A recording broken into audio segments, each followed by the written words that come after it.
दिल्ली कांग्रेस सांसद प्रियंका गांधी वाड्रा ने विकसित भारत रोजगार एवं आजीविका गारंटी मिशन विधेयक 2025 पर कहा, मुझे नाम बदलने की ये सनक समझ नहीं आती। इसमें खर्चा बहुत होता है, इसलिए मुझे समझ नहीं आता है कि वे बेवजह ऐसा क्यों कर रहे हैं। मनरेगा ने गरीब लोगों को 100 दिन के रोजगार का अधिकार दिया। ये बिल उस अधिकार को कमजोर करेगा। उन्होंने दिनों की संख्या तो बढ़ा दी, लेकिन मजदूरी नहीं बढ़ाई। पहले ग्राम पंचायत तय करती थी कि मनरेगा का काम कहां और किस तरह का होगा, लेकिन ये बिल कहता है कि केंद्र सरकार तय करेगी कि फंड कहां और कब देना है।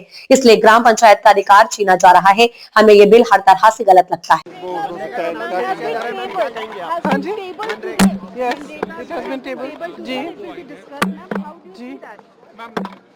देखिए, एक तो ये जो नाम बदलने वाला सनक है मुझे समझ में नहीं आता। इसमें खर्चा बहुत होता है देश का, सरकार का, तो खामखा इसको करने का मुझे किस लिए कर रहे हैं वो समझ में नहीं आता। सबसे पहला तो वो है।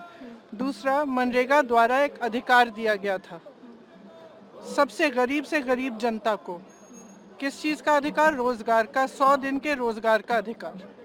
और ये जो विधेयक है ये उस अधिकार को कमज़ोर करेगा।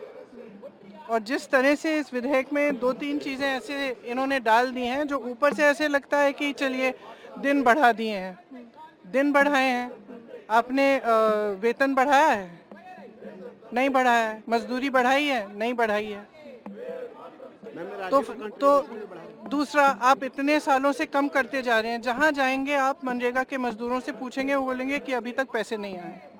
और आपने अब क्या किया है कि पहले ग्राम पंचायत तय करती थी कि कहाँ पे कौन सा मनरेगा का काम होगा। इस विधेयक ने ये कहा है कि केंद्र तय करेगा कि कहाँ पे और कब पैसे देने हैं।